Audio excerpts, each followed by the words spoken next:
പ്രിയപ്പെട്ടവരെ, യേശുക്രിസ്തുവിന്റെ നാമത്തിൽ നിങ്ങൾക്കെന്റെ സ്നേഹം നിറഞ്ഞ ആശംസകൾ. ഈ സ്ഥലം നന്നായിരിക്കുന്നു. ഇതെവിടെയാണെന്ന് ചിന്തിക്കുകയാണോ?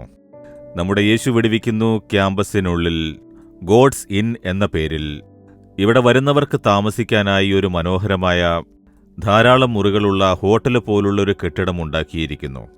അതിലെല്ലാവർക്കും ഇരിക്കാനുള്ള മനോഹരമായ ഒരു സ്ഥലമാണിത്. നിങ്ങൾക്കും ഇവിടെ വന്ന് താമസിക്കാവുന്നതാണ്. യോഗങ്ങളിൽ പങ്കെടുക്കുകയും ചെയ്യാം.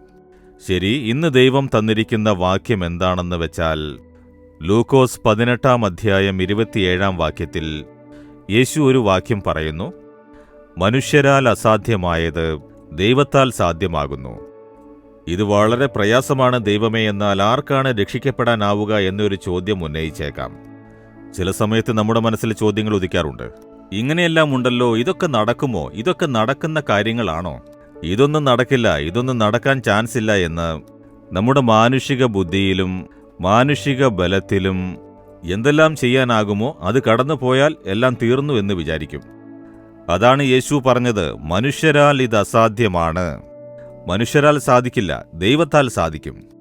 അപ്പോൾ മനുഷ്യരാൽ അസാധ്യമാണെന്ന കാര്യത്തെ ദൈവത്തിന് ചെയ്യാൻ സാധിക്കും. ഇതാണ് നാം വിശ്വസിക്കേണ്ട ഒരു കാര്യം. ചിലർ പറയും, ഡോക്ടേഴ്സ് ഇങ്ങനെ പറഞ്ഞു, അങ്ങനെ പറഞ്ഞു, ഇനിയൊന്നും ചെയ്യാനാവില്ല എന്ന് പറഞ്ഞു. അവർ പതറിപ്പോകും. കുറച്ച് ഡോക്ടേഴ്സല്ലേ പറഞ്ഞത്.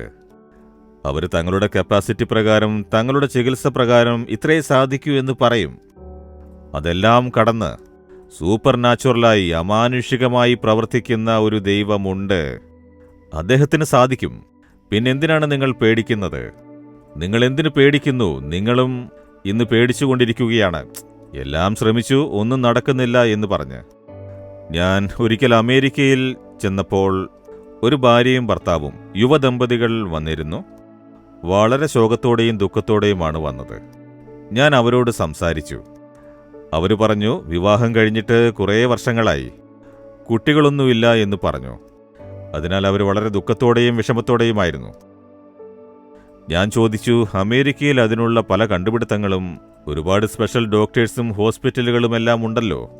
ഇവിടെയല്ലേ ഏറ്റവും മികച്ച ട്രീറ്റ്മെൻറ്റ്സും സൗകര്യങ്ങളും ഉള്ളത്? അത് നോക്കിയോ എന്ന് ഞാൻ ചോദിച്ചു. അവിടെ അതിനുവേണ്ടി ഏറ്റവും പ്രശസ്തമായ പേരുകേട്ട എല്ലാ ആശുപത്രികളിലും ചെന്നു. എല്ലാ ഡോക്ടേഴ്സിനെയും ഞങ്ങൾ കണ്ടു. ഒടുവിൽ അവർ പറഞ്ഞു, ഞങ്ങൾക്ക് കുട്ടികളുണ്ടാകുവാൻ ഒരു സാധ്യതയുമില്ല എന്ന്. അത്ര തന്നെ വൈദ്യശാസ്ത്രം അവരെ കൈവിട്ടു. ഉള്ളതിലേക്കും വെച്ച് ഏറ്റവും നല്ല ചികിത്സ ഉള്ള സ്ഥലമാണ് അത്. അവർ തന്നെ പറ്റില്ല എന്ന് പറഞ്ഞു. അതായിരുന്നു അവരുടെ ദുഃഖം. ഞാൻ പറഞ്ഞു, എന്തിനാണ് വിഷമിക്കുന്നത്? വൈദ്യശാസ്ത്രമാണ് ഇനി അത്ര തന്നെ, ഇനിയൊന്നും സാധിക്കില്ല എന്ന് പറഞ്ഞത്. മനുഷ്യരാൽ അത് അസാധ്യമായിരിക്കാം, പക്ഷേ ദൈവത്തിന് സാധിക്കും. നിങ്ങൾക്കൊരു കുഞ്ഞിനെ തരാൻ ദൈവത്തിന് സാധിക്കും. ദൈവം സർവശക്തനാണ്. പ്രകൃതിക്കും അപ്പുറമുള്ള കാര്യങ്ങൾ ചെയ്യുന്നവനാണ് ദൈവം. ഇത് കേട്ടയുടനെ അവരുടെ മനസ്സിലൊരു വിശ്വാസമുണ്ടായി. നമുക്കൊരത്ഭുതത്തെ പ്രതീക്ഷിച്ച് പ്രാർത്ഥിക്കാം എന്ന് പറഞ്ഞ് അവർക്ക് വേണ്ടി ഞാൻ പ്രാർത്ഥിച്ചു. ഞാൻ പ്രാർത്ഥിച്ചിട്ട് തിരിച്ചു വന്നു. ഏകദേശം 1 വർഷത്തിന് ശേഷം ഞാൻ നാലുമാവടിയിലായിരുന്നു. അവർ തമിഴ്നാട്ടുകാരാണ്. തമിഴ്നാട്ടിലെ വേറൊരു പട്ടണത്തിലുള്ളവർ. ഞാൻ ഓഫീസിലായിരുന്നപ്പോൾ ആരോ പറഞ്ഞു, വളരെ ദൂരെ നിന്നൊരു ദമ്പതികൾ വന്നിട്ടുണ്ട്. അമേരിക്കയിൽ നിന്ന് വന്നതാണ്, നിങ്ങളെ കാണണമെന്ന് പറയുന്നു. ശരി, അത്രയും ദൂരെ നിന്ന് വന്നതല്ലേ, ഞാൻ വരാമെന്ന് പറഞ്ഞു. നോക്കുമ്പോൾ ആ ദമ്പതികളായിരുന്നു. ദുഃഖത്തോടെ അമേരിക്കയിൽ എന്നെ വന്ന് കണ്ടില്ലേ, അവർ തന്നെ. എന്താണെന്ന് വെച്ചാൽ കയ്യിലൊരു കുഞ്ഞുമായിട്ടാണ് വന്നത്. നിങ്ങൾ ഞങ്ങൾക്ക് വേണ്ടി പ്രാർത്ഥിച്ചു. മനുഷ്യരാൽ അസാധ്യമായത് ദൈവത്താൽ സാധ്യമാകും, അത്ഭുതം ചെയ്യുമെന്ന് പ്രാർത്ഥിച്ച് അനുഗ്രഹിച്ചല്ലോ. ദൈവം അത് തെളിയിച്ചിരിക്കുന്നു. ഞങ്ങൾക്കൊരു നല്ല കുഞ്ഞിനെ തന്നിരിക്കുന്നു. അതിന് നന്ദി പറയുവാനും കുഞ്ഞിനെ നിങ്ങളുടെ കയ്യിൽ തന്ന അനുഗ്രഹം വാങ്ങാനുമാണ് വന്നത് എന്ന് പറഞ്ഞു. ഞാൻ ആദ്യം കണ്ടപ്പോൾ ഒരു വഴിയുമില്ല, അത്ര തന്നെ എന്ന് വൈദ്യശാസ്ത്രം കൈവിടിഞ്ഞതായിരുന്നു. പക്ഷേ യേശു അത്ഭുതം ചെയ്തു. നിങ്ങളുടെ ജീവിതത്തിലും ഇന്ന് അസാധ്യമെന്ന് മറ്റുള്ളവർ പറയുന്നു. ഈ കടത്തിൽ നിന്നും നിനക്ക് പുറത്തു വരുവാൻ സാധിക്കുകയില്ല, ഈ കുടുംബ പ്രശ്നം തീരില്ല, ഈ കാര്യത്തിൽ ഒന്നും ചെയ്യാൻ സാധിക്കില്ല, അത്രയുള്ളൂ എന്നൊരു പരിതസ്ഥിതിയിലാണ് ഇന്ന് നിങ്ങളുള്ളത്. എന്തെങ്കിലും ഒരു അത്ഭുതം നടന്നാലേ പറ്റൂ. ദൈവത്താൽ സാധിക്കും, യേശുവിന് സാധിക്കും. അതിനല്ലേ യേശു കുരിശിൽ മരിച്ചത്? നമുക്ക് വേണ്ടി സകലവും ചെയ്യാൻ കുരിശിൽ തന്നെ ബലിയർപ്പിച്ച് രക്തം ചിന്തി. ഇപ്പോൾ നാം പ്രാർത്ഥിക്കുമ്പോൾ ഇന്നൊരു കാര്യം സാധിക്കും. അസാധ്യമാണെന്ന് പറഞ്ഞതെന്താണോ അത് നിങ്ങളുടെ ജീവിതത്തിൽ സാധ്യമാകും. വിശ്വസിക്കുമോ നിങ്ങൾ? എങ്കിൽ എൻ്റെ കൂടെ ചേർന്ന് പ്രാർത്ഥിക്കാമോ? എങ്കിൽ കണ്ണുകൾ അടയ്ക്കൂ. പിതാവേ, മനുഷ്യർക്ക് ഇത് അസാധ്യമാണ്, ദൈവത്താൽ എല്ലാം സാധ്യമാകുമെന്ന് പറഞ്ഞു.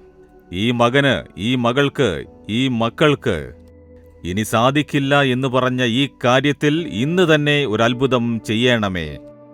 അങ്ങേക്ക് സാധിക്കുമെന്ന് തെളിയിക്കണമേ.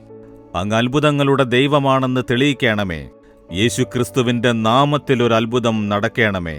യേശുവിന്റെ നാമത്തിൽ ലഭിച്ചു എന്ന് വിശ്വസിക്കുന്നു. അത്ഭുതത്തെ ഞങ്ങൾ പ്രതീക്ഷിക്കുന്നു. യേശുവിന്റെ നാമത്തിൽ. ആമേൻ, ആമേൻ. Jesus readings Malayalam YouTube channel subscribe ചെയ്യുക. ബെൽ ഐക്കോൺ ക്ലിക്ക് ചെയ്യുക. ഞങ്ങളുടെ ദൈനംദിന പ്രോഗ്രാമുകളെക്കുറിച്ചുള്ള അപ്ഡേറ്റ് ലഭിക്കുവാൻ